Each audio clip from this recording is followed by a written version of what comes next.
You're listening to the best of Behind the Curtain, highlights of shows you may have missed or want to hear again. Pay no attention to that man behind the curtain. Behind the Curtain with Jack Burkman. Welcome to another edition of Behind the Curtain. My name is Jack Burkman. Remember, I'm not a talking head. I'm not a pundit. I'm a lobbyist. I walk the halls of Congress each and every day of the week.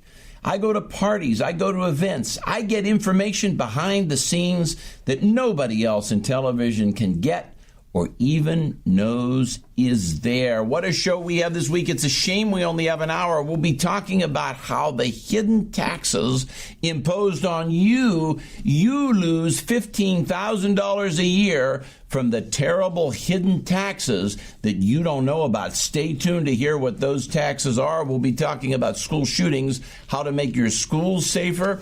We'll be talking about this guy, Stephen Halper. Have you heard of him? The mole? Was there really an FBI mole? Greg Columbus will break it down for us.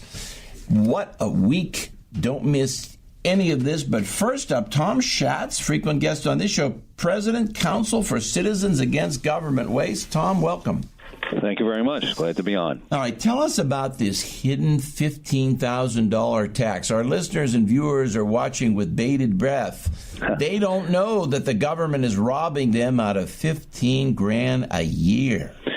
Every year, the Competitive Enterprise Institute, our friends and one of the best organizations addressing overregulation and wasteful regulations in Washington and really in the whole country, releases 10,000 commandments. They report on the annual size and scope and cost of federal regulations, how they affect consumers, businesses, and the economy. It really shines a light on this hidden tax, as we all call it, of the American regulatory state. This year's 25 years of the report. It's really a great resource. And they point out that the regulations and intervention cost Americans $1.9 trillion in 2017, and that amounts to $15,000 per U.S. household each year. And by the way, it exceeds by just a little bit the $1.88 trillion that was collected in individual and corporate income taxes.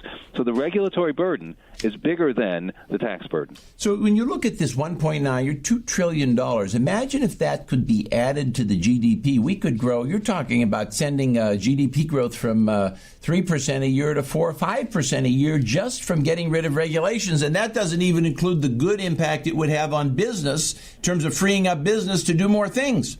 Well, that's one of the great reasons for the president's efforts to reduce the number of regulations. And he started out eliminating 2 for everyone. I think it's more like 8 to 1. And in terms of new regulations, of course, far fewer than under President Obama. And Congress approved 14 bills under the Congressional Review Act to eliminate Obama-era regulations. So a lot has been done. So it's not just the tax cuts that have helped improve the economy. It's the reduced regulatory burden. And then agencies each and every day are working really hard to pursue reasonable regulation. You shouldn't have zero regulations, but you should have reasonable regulations, and eliminating duplicative regulations, and also working more closely with the states and local governments to make sure those don't overlap. So we really have a problem because even with all of Trump's fine efforts, and I agree with you, they've been great efforts by executive order to reduce the problem of burden of regulation. This year, I'm reading, even in 2017, 3,281 new rules and regs issued by federal agencies, even with Trump's great help. Tell us about that. Well, that's right. They still have to do those things, and a lot of that is to implement the laws that Congress has passed. So, the Congress enacts the laws, and then the agencies issue regulations for those laws. It would be helpful if Congress would provide more specific laws, and therefore there might also be fewer regulations. But a lot of times, but Congress is lazy. Here's the guidance. Yeah, here's Congress is lazy. Right, and then they get upset when they do it wrong. Or when they duplicate, because there's so much overlapping jurisdiction on Capitol Hill, which I know that you're aware of, because there are so many subcommittees that do the same thing as the other subcommittees. They all want their own jurisdiction, their own fiefdom, their own, campaign contributions. So it's really hard to give up that power. And that's a cause of the overregulation as well. Republicans and Democrats both. Let's make that clear. Alexander Hamilton, Tom, said it best. He said in the New York Colonial Legislature 250 years ago, everything's been said, but not everybody's had a chance to say it. So it is. So it is in the world of Congress and duplication today, 2.5 centuries later. Okay, so in order to make a real dent in this, now Trump's doing everything he can on the surface that a good conservative would do, and we want him to do, but to go deeper, to really solve this problem, you would have to be willing to have budget shutdowns and constitutional issues, because you would have to step in and fire people that Congress might say and the Democrats might say, you can't fire him, he's civil service, we have to change the law in order for you to fire him. Trump could throw him out of the building, and then you have a legal crisis, right? Right. Interesting. I know the president is proposing new civil service regulations and efforts to streamline the bureaucracy, which I think was last proposed by Jimmy Carter, and he kind of got laughed out of Washington. But they'll take this president more seriously. And I think whatever they're doing, because everybody basically gets an automatic pay raise right now. They do have the VA Accountability Act. The Secretary of Veterans Affairs has more authority to fire and discipline workers. They're using that as a model. So that will also help, of course, to reduce the number and the scope of these regulations when there are fewer people to write them and implement them. And again, we're not saying give everything up. We're not saying the government doesn't have a role in safety and security and the environment and everything else, but just don't overdo it. Make sure that they're effective and cost-effective. And one of the other ways to do it is for Congress to pass the REINS Act, which would give Congress the authority to overrule any regulation that has a value of more than $100 million. Again, another way to help control what goes on in the bureaucracy. Well, they should. The REINS Act, that's something that should get through. Well, our friend Paul Ryan, I'm sure he's too lazy to do that in a year like this. Well, I always tell the story of my friend. We'll call him Bill. I'll let him remain. We'll just call him Bill. He's an administrative law judge at the Department of Labor. And I think he works about one day a week for something like $185,000 a year. He views it like interest income. I think he's barely aware. He's gotten the direct deposit for so many years, and he does other things on the side. I think he's barely aware of where the direct deposit comes from, and he gets annoyed when he has to go in there one day a week. I mean, I think there are lots of people like this. When you have this nonsense flex time, there are people showing up. You never give flex time to federal workers because they'll be cut from a 3-day week down to a 1-day week. I think that's happening with a lot of people. Well, not only that, there's, of course, early retirement, better pensions, better benefits. I worked on Capitol Hill for 6 years, a long time ago. Look, at least they did change the civil service retirement system to federal employees' retirement, so it's a contribution versus a benefit that they get whether or not they contribute, so they have a better retirement plan. Actually, their retirement plan is better funded than most states, but that's a different story.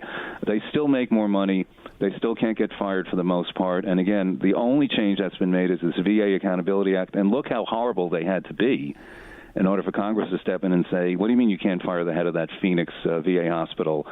You have to be able to do that. They had to literally change the law. So hopefully they'll do more of that. And that's something that would really help in terms of the number and scope of these ridiculous and lengthy and intrusive regulations. See, while people focus on the swamp and lobbyists, and that's important, I think the real evil is the bureaucracy, which has its own growth dynamic, as you point out. This thing grows like cancer. It's like a malignant cells reproducing no matter what president, no matter what party is in power. The malignancy will reproduce itself like bacteria. Well, the president did impose a hiring freeze. There are fewer employees than there were under the Obama administration.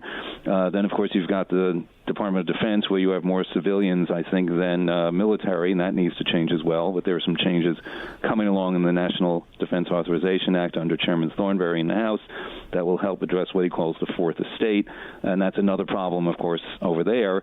So there are steps being taken. It's not totally hopeless. It's a huge effort. And I think this administration is doing more and trying to do more, certainly than Obama. Of course, that's not that hard a comparison. But really, I think more than a lot of administrations in the past 30 years. I think the damage done in this area by Obama is something we can't even calculate now, and we may not even know the full extent of the damage for decades to come. Tom Schatz, thank you so much. President, Council for Citizens Against Government Waste. Well, coming up next, we'll talk about how to make the schools safer. Stay tuned.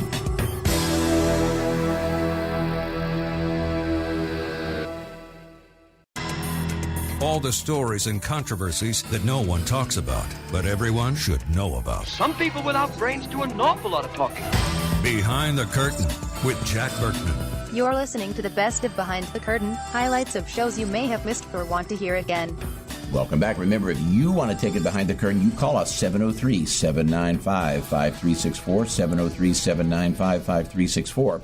Operator standing by 7 a.m. to 7 p.m. taking your emails. Jack Burkman 2016.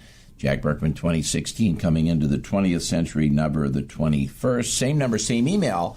If you know anything about the Seth Rich murder mystery, and that's not just for those in the Washington, D.C. metropolitan area, that's for those of you anywhere in the country or anywhere in the world. And yesterday we released online for the first time the reenactment of the Seth Rich murder. Don't miss it. Go to whokilledseth.com, go to jackburkmanradio.com, and you will see the Seth Rich reenactment. It's great. It's as good as anything FX can do. Well, now, coming up later, we have our friend Greg Columbus is going to tell you all about the mole, Stephen Halper. Do you know who this mole is? Was there a mole? You want to learn the facts about the mole? Want to learn the real story? Stay tuned. Greg Columbus will break it all down coming up next. But first, we have our friend Don Bridges, President, National Association of School Resource Officers, to talk all about how to make schools safer and the things he's doing to make schools safer. Don, welcome. Welcome. Thank you so much for this awesome opportunity. Well, awesome opportunity, but it's a pleasure. It is awesome to have you, my friend, because you are making our schools safer, and we got a lot of parents watching this show, and they're honored to have you, and they're pleased for what you're doing. Why don't you tell us? Now, I know you have in addition to your law enforcement work, you have a company, School Safety. Tell us what it does. Okay. I currently serve as the president of the National Association of School Resource Officers. Our organization is about 28 years old, and what we do is we are the largest trainer in the world of school-based police officers. We train officers on how to acclimate themselves and how to function within a school setting. This week, I am in Baltimore County, Maryland, and we are doing a 40-hour basic school resource officer training course. That course is comprised of police officers who have been chosen by their respective police departments to become school resource officers. What we do within NASRO is our model is called the triad model, and basically what that means is after a police department has carefully selected and properly trained their officers, they come through our training. And we focus on three areas that are critical to school safety. We would like to have that uniformed police officer in that school setting, teaching kids within the classroom on a host of topics. We would like that our officers are in the schools mentoring and counseling kids. And in that process, we are establishing relationships with kids so that kids, staff, parents, and everyone feel safer about the school environment. So this is really the kinds of things you're doing, it would seem to me, are really key, because this is even better than when you talk about metal detectors. I mean, that's kind of, they might help a little bit, but what you're doing is you're talking about training people to go in and train these officers to make actual relationships with the kids, right? You know which ones are the good ones, which ones are the bad ones. If you find a bad one, then you talk to him, maybe get him help, try to weed him out, all that stuff, right? Yes, sir. You are absolutely correct. There is so much discussion now on school safety, but I am very, very proud to say that being a police officer in Baltimore County for almost 26 years, we started this SRO concept back in 1996. And we have been doing it for nearly 20 years. And I can tell you that being one of the largest school districts in the country with over 110,000 students, our students within this county feel safe and they feel good about going to school. So I would recommend to any school district or any police department that is thinking about implementing a school resource officer program, come to Baltimore County, take a look at what we do. They should also look at the training, the awesome training model that the National Association of School Resource Officers has for its officers. We are the premier training organization for school-based police officers throughout the world. So if let's say in Florida, let's say in the Parkland situation or the Texas situation or really any of these major shooting situations, tell us how these might have been different if you had been in there training people. If your guys had been trained and then put into the schools, how might Parkland have been different or how might Texas have been different? Well, I'm going to say that those situations are very difficult to comment on because I really don't know all of the details. But I can tell you this, that the goal of this program is to foster relationships and confidence with students, because what we find in a whole lot of cases is we within law enforcement and our partners within education, we cannot miss those critical signals. If a kid is giving us a signal or that kid needs help, we've got to stop what we're doing and we've got to make sure that we guide that kid. And we have to take them by the hand to lead them to the appropriate resources. When we see those warning signs, we've got to get it right. We can't get that wrong. We have to work collaboratively with our partners in education. We have to work collaboratively with our partners in the mental health field. When we talk about school safety, it is more than just the cop. It is more than just the administrator. It is more than just that mental health worker. It is everyone working together as a team for the good of kids. And that is what I'm very impassioned by. And I'm very, very pleased at the success that police officers have had after they have come through our NASRO training. All right, let me ask you this. It sounds great. I think, Don, we need this all over the country.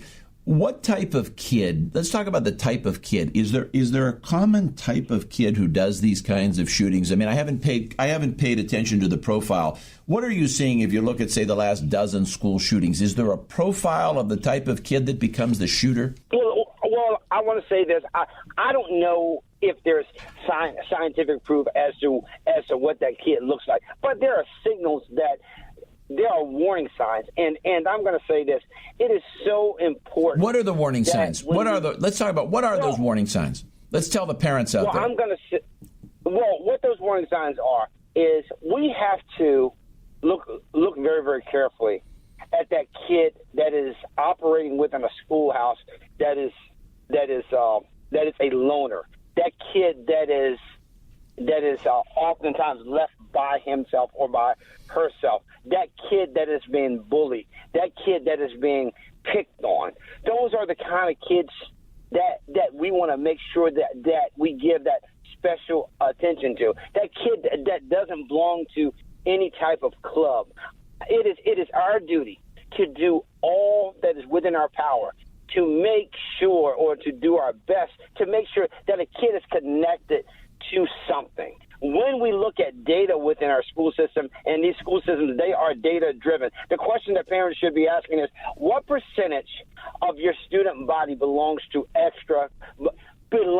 some type of club? That's an so you really think the loners, in other words, if you isolate, say, the 15 loners in the senior class, then maybe that's the pool you really work with, and you find the 3 or 4 that might have some really bad propensities. Is that how you do it?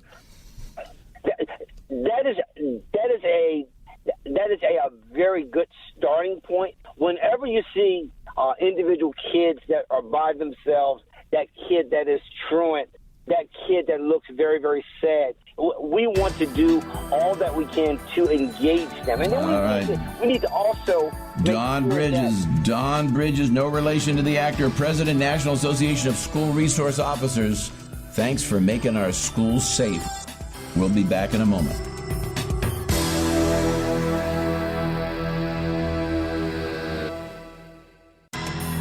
All the stories and controversies that no one talks about, but everyone should know about. Some people without brains do an awful lot of talking. Behind the Curtain with Jack Burkman. You're listening to the best of Behind the Curtain, highlights of shows you may have missed or want to hear again. Welcome back. Well, later in the show, our good friend Larry Klayman joins us to give you the latest on the Mueller investigation. Got some interesting things you may not know going back to that dossier. Remember Christopher Steele? Some new information there. Then we'll be talking about Trump's historic jobs numbers and wonderful economy. that you just don't hear about on CNN. You'll notice that CNN and MSNBC have really deleted the discussion of the economy. You don't hear about Americans' economic woes anymore. Well, because there aren't any due to President Trump and his success. But first up, we've got more good news. Derek Green, our old friend, joins us, political commentary writer and member of Project 21. Derek, welcome. Nice to be here. Well, we've got so much news for so much good news for the African American community. I mean, it's really exciting. Unemployment among black men is at the lowest point really in American history, or since these numbers, since we've started keeping these statistics. You would never hear CNN say that. My God, that's all forbidden discussion. But better than that, you now have a blueprint for the advancement of the black community that you are unveiling this week, is it correct? Yeah, it actually started last week. We rolled it out. We had the executive summary that it's a blueprint that identifies 10 specific areas that covers more than 50 concrete suggestions on how to improve the social and economic life of black Americans. And what we've been able to do already is to meet with several people in the administration as well as people on Capitol Hill to reveal what we think would have a very, very positive impact, an immediate impact in the lives of black Americans going forward. Tell us. So let's go through this point by point. Tell us, what are the highlights of this? Okay, so the 10 key areas covers everything from allowing parents to have school choice for their children, to not only have school choice, but to improve the quality of education, both at the primary, secondary, and at the college level. Specifically, the one that we rolled out last week was reducing black unemployment and how we can further reduce the numbers that are already at historic lows to reduce them even further, not only for black Americans overall, but for black teenagers. We have a point that focuses on strengthening faith-based communities, and we know that unfortunately there's a lot of broken homes and chaotic communities across America that are disproportionately experienced by blacks. It's so important. That as well. I just love what you're doing, because when you look at school choice, and I would say this even to our viewers, most of our viewers like school choice, but even for those of you who don't, even for those of you who might be more in the center, let me point out why this is so important, Derek, and I'm sure you will agree. In a lot of the one place where you have to have school choice, when you deal with inner city urban schools, a lot of these districts are gone. They're keeping minority kids and other poor children. They just lock them up in study halls, and there's no real education at all, and they give them degrees and pass them on. In those areas, African American parents understand better than any other that you must have school choice to have any chance of educating their children, correct? That's correct. And the idea that we would exempt them or not allow them to have a say on what school educates their children or what teachers in what school educate their children seems to be unfair. So we want to give them the choice to say, listen, if this school is underperforming and they're continually delivering substandard education, we allow the parents the freedom of choice to choose who educates their children, because again, in some of these communities, this is one of the only opportunities that they're going to have to not only be educated but learn the skills that make them productive members of in their respective communities. So we need to give them that choice. And it's so sad, because you have a lot of these schools, a lot of these urban schools have really they've been shut down for decades, as far as I'm concerned. And it's a tragedy because of the loss of human capital and the loss of human mind. I mean, if we could achieve everything you're talking about, if you could bring the minority population really front and center in the United States and have them achieve and reach their potential, imagine what could happen to the U.S. GDP. That's like another 5% in U.S. GDP right on the top. That's a great. You want to make America grow at 7%? Do the things you're talking about. Do the things you're talking about. All right, let's take that. Okay, so we know what to do with the schools. Let's talk about number 2. What else on this?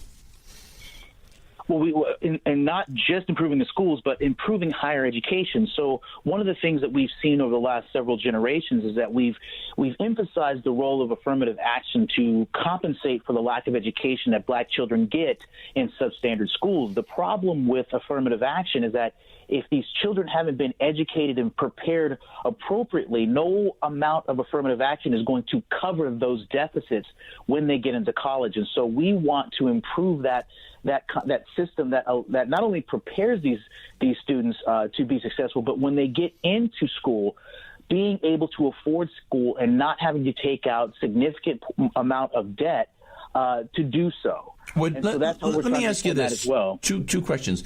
Would Black America be better off if we cold turkey got rid of affirmative action tomorrow? Let's say Trump really wanted to focus on this, and I don't think it's his issue, but let's say you had a future conservative president that wanted to cold turkey get rid of affirmative action across the board, and the nation started to move in that direction. Does that help the black community?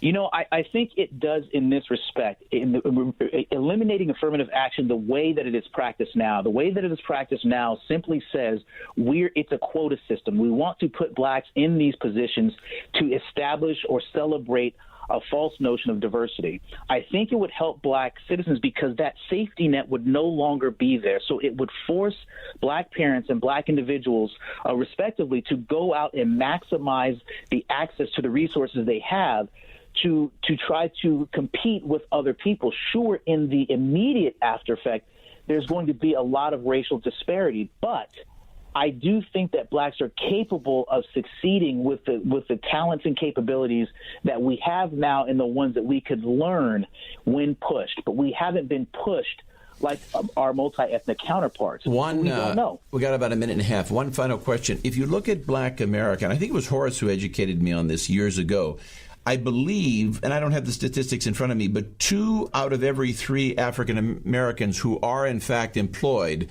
work for some kind of government or municipal entity. So there's a lot to be done with the unemployment. Sure, we have more and more blacks employed, but a lot of them are working for government entities. I think it should be a major project of the country to bring black Americans into private sector work in much greater numbers, which isn't yet happening, is it? Not yet. And I think that statistic is about right. I thought I saw one that said it was closer to 70%. Something like that. Horace actually taught me that years ago. He was educating me on some of the deeper numbers. He said, these are numbers you will never hear about on CNN. But your program does exactly that. If you look at this in total, what you're talking about is bringing black America into the private sector in larger numbers. That's exactly right. And again, it's less dependency on the government. If you get them into the private sectors, again, there's a lot of resources and in human capital and ingenuity that could actually contribute productively to the workforce in ways that we haven't seen in quite some time. So I would love to see more and more black Americans get off of government, whether it's dependency with welfare or for employment, and get out to the private sector to maximize what they're capable of doing. Derek Green, political commentary writer and member of Project 21. Thank you so much. We'll see you down the road.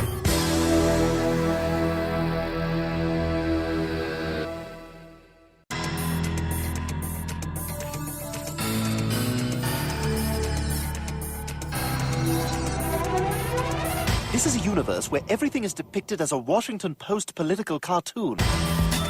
Behind the Curtain with Jack Burkman. You're listening to the best of Behind the Curtain, highlights of shows you may have missed or want to hear again. Welcome back. Remember, if you want to take it behind the curtain, you call us 703-795-5364, 703-795-5364. Taking your emails now, coming into the 20th century, not the 21st, Jack Burkman 2016 at Gmail. Operator standing by on the phone side, 7 a.m. to 7 p.m. Monday through Friday, 10 a.m. to 5 p.m. on Saturday, taking your calls. Remember, if you have something you want to bring to Congress and you can't do it and nobody will help you, Behind the Curtain will help you. Same number, same email. If you know anything about the Seth Rich murder mystery, we will never stop investigating. Well, joining us now, Maria Espinoza, National Director of the Remembrance Project, a project that honors and remembers Americans and legal residents which have been killed by illegal immigrants. Maria, welcome. Hello, Jack. Thanks so much for having me on. What a fine organization you have. Tell me, what's the scope of this before we get into sanctuary cities? How many people are we talking about a year that you honor? I'm curious about the scope of things. Well, who we honor per year, well, we don't keep track of that. It's just when families reach out and have their case, want to put forward, then, we sure, I understand. work with the families and memorialize their victims. I got it. I just wondered how many people are killed by illegal immigrants each year in the United States. That's what I was driving at. I didn't know if there was a number, if you had some estimate or some such. No, actually, Jack, that's what we thought we were going to get last year after Donald Trump took the presidency, and we met with the Department of Justice AG Sessions last year, and we asked for that statistic, and apparently because the municipalities do not cooperate with the federal government, it's impossible to get a hold of those statistics, and that's really sad to say. But of course, as you can see, where these sanctuary mayors and now states are pushing back on President Trump's America First agenda and keeping Americans safe, you can see why the federal government is not able to get their hands on that statistic. Interesting. Okay, let's talk about sanctuary cities. Now, I don't think there's another issue that gets me as enraged and wild as this issue, because if somebody like Rahm Emanuel or Jerry Brown or the mayor of San Francisco or Gavin Newsom or any of these people feel that they can pick and choose which federal laws they will and won't follow, why can't I stop following federal laws that I want to stop following? Do I have to pay income tax? What if somebody wants to break the racketeering laws? Are they allowed to do that? I don't understand. It would seem to me, and I'm going to fault the president a little bit for this, we need a stepped up, more aggressive approach toward fighting sanctuary cities. Now, what really got me this week, the Department of Homeland Security went forward with $1.7 million in various grants to cities, 1.7 billion with a B, in various grants to cities that are sanctuary cities and violating the law. Why are they doing that? Why are they doing that? And we're in agreement. In fact, the reason the Remembrance Project was started by myself and my husband, Tim Ling, it's because of the sanctuary city policies we learned about in Houston, Texas. And here we are in the middle of the hottest topic in the country. But you're absolutely right. I love what you said about why can you not break some federal laws and get away with it while illegal aliens, non-citizens are untouchable. And how about this, Jack? You and I need a vacation. I'm still 100% volunteer. I would love to get paid for the work that we're doing, our blood, sweat, and tears, just like a lot of good patriots.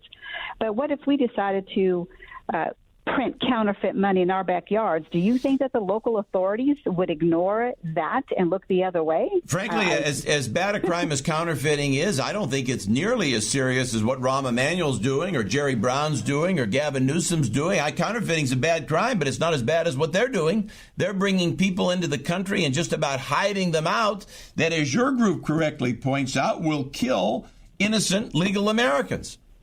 Absolutely. And under Title 8, Section 1324, they should be prosecuted. We have the laws on the books. I want to know why our federal government and DOJ is not using those laws already on the books to prosecute these individuals who place Americans in harm's way. I don't understand what keeps Jeff Sessions and Donald Trump from sending in federal troops, call the National Guard into federal service in California, march them into City Hall, commandeer the office that handles all this and fix the problem, or maybe arrest the mayor, charge him with a federal crime. I don't understand why. Now, obviously, they want this. People like Gavin Newsom and Jerry Brown, they want this to feather their nest and make them national figures, but that's okay. We still should be in the business of making those arrests. Trump only goes so far, though, and that's what bothers me. I think that Donald should be going a lot further. Don't you agree? Well, I think that he's doing what he can, taking the avenues that he is supposed to be in the process and, trying to exhaust those avenues, as you can see, even rescinding the DACA put forth by Obama's administration that was unconstitutional and unlawful, in my opinion. President Trump cannot seem to rescind it. It started from the executive branch, and now he cannot rescind it. But we're seeing that these liberal judges and courts are exposing themselves to what we think is the simple fact that current laws should be enforced, and they should be doing the duty of their own roles as judges. But you can see that they are pushing their liberal agenda, which I think that is really waking up more and more Americans and getting more people on our side, which is America First policies. Give me a sense. I know you don't have exact numbers because the administration just won't share them with you, but give us a sense of the scope and magnitude of crimes in this country being committed by illegal immigrants. What's going on? Give us a sense of exactly what's happening. Oh, my goodness, Jack. We could be here for a very long time and be looking up. Our listeners, our viewers want to know. Yes. Let's start with what President Trump just talked about, the animals, the savages, the MS-13 gang members who we have discovered early on in our work that machete was their favorite weapon of choice. Macheting innocent teenage girls, batting them to death, an illegal alien, 18 years old, raping, sodomizing, and beating to death a 93-year-old woman. This is outrageous, and for the media to come down on President Trump about this. We also, you're talking about crimes. Look at the fraud that is committed and the American taxpayer left holding the bag for fraudulent filings, for people's ruined credit reports. I mean, all the way down to trying to straighten up your child's credit history when they haven't even held a job. Let me ask you this. You point out, you make such a good case. MS-13, why is it so hard? Why can't the government, the FBI, for all the money it spends, why can't they go in and grab these guys? Why are these gangs so difficult to round up? Why can't they round them up and arrest them? Why is this so difficult? Well, I don't know that it is so difficult, but of course, we do abide by the laws we're supposed to here. And I know in Houston last month they had worked on a Operation Triple Beam that rounded up over 300 known gang members just in the Houston area. So the administration is working methodically across the country and quietly, obviously, for the reasons, as you saw, the Oakland mayor, Libby Schaaf, where she warned the immigrant community that ICE was coming in to do law enforcement and some raids. So this is what we're up against. But I would love for them their due process. You remember that. Even though they're illegally in the country, a lot of these gang members who are illegally here, let me ask they're due their rights as well. Let me ask you a question. Do Democrats and the left, obviously all this is politics, and people like the mayor of Oakland and the governor of California, they think, and Rahm Emanuel, they think there's a lot of Hispanic vote because of what they're doing and how they're favoring the illegals and this, that, and the other. But it would seem to me that the legal Hispanics are in this country are becoming increasingly advanced. They're becoming wealthier. They're becoming much more implanted in the fabric of society. At what point do the politics change? That is, where legal Hispanics say, we don't want this. We don't want illegals being favored. We want them deported. We want the criminals shot in the street. At what point do the politics change? And are they changing already? They are changing, Jack, and 3 years ago, we started America First Latinos, an initiative of the Remembrance Project, because of the reason you talked about, because there are Latinos like myself, we say liberty-loving Latinos, who are not on board with illegal immigration just because of our Hispanic surname. And, there is a huge difference. We don't like being lumped in together. They're giving us a bad name. And we don't get the microphone as often as we should. What do you think the percentage is? To the illegal aliens. How close are we to break even on this issue? In other words, maybe Democrats, it would seem to me that the status of Hispanics in the United States is changing rapidly, much the way, say, the status of my people, Italians, was changing 100 years ago. It's a very fluid situation. At what point do we cross the line? That is, where Democrats have more to lose than to gain by favoring illegals. How close are we to that? You have a sense of how close we are to the line? I'm not taking any polls, Jack. However, just from talking with people, and they're seeing so much going on that's wrong, And I think that they're turning away from the Democrat Party, who is the Democrat Party, not the Democrat Party we knew, 30, 40 years ago. And that's very disturbing, but also the fact that we have Republicans who are lining up with Democrats for a liberal agenda and championing and picking up the torch for illegal aliens, non-citizens, rather than our own children. That's a decisive factor. It amazes me. I employ an awful lot of Hispanics in my company and for our home in different areas, and of course all of them are legal. I don't see sympathy among the many Hispanics I talk to. I don't see sympathy among the legals for the illegals. In fact, I see almost no sympathy. And I've just come to wonder about the politics of this, because I don't really see, these are very good, hardworking people, the legal ones, and I don't understand where this sympathy for illegals, I don't see it anywhere, from poor Hispanics to wealthy. It's in the media, right. But I wonder how. Media. I just wonder if my curiosity, though, is at what point will Democrats start losing at the polling booth on this? That's what I'm getting at. I think that day might be a lot closer than we think. I certainly hope so, and I've actually talked about that just the other day, where I think that's a turning point. We have a pretty good pulse on the ground, being grassroots, and it just looks like people are really frustrated. I talked to my family members and our friends as well, and they're pretty much fed up. They're fed up with the talks of illegal aliens, so few of the DACA recipients, and wanting an amnesty, demanding an amnesty, and seeing them on television giving us the finger, burning our flag, and blocking Disney World. Maria Espinoza. All right, let me ask you this. Final question, about a minute and a half remaining. Tell us, if your organization could get one thing from Donald Trump, if you could get the president to do one thing for you, what would it be? Well, I think he's working on that, which is place Americans first. Place Americans first. And specifically, anything for your organization, do you want him to, would there be an action plan? What do you want to push him to do? Yes, and enforce current laws, but also I think that making one example of these elected officials under Title VIII, Section 1324, who circumvent our laws, aid and abet illegal aliens, give me one example, and the rest of them will fall in line. So what we really need to do is make examples of only a few of these people. Frankly, like when we're talking about sanctuary cities, maybe just go and arrest one of these mayors. Prosecute them. Absolutely. Prosecute them and give them real jail time. Let's give the mayor of Oakland 5 years in jail for what she's doing. That's what you should do. And Jack, they pay for their defense out of their own pocket, not the American taxpayer. They'll find a way to use city slush funds for it. Maria Espinoza, National Director of the Remembrance Project, a fine group that honors and remembers Americans and legal residents who have been killed by illegal immigrants. Thanks. We'll see you next week.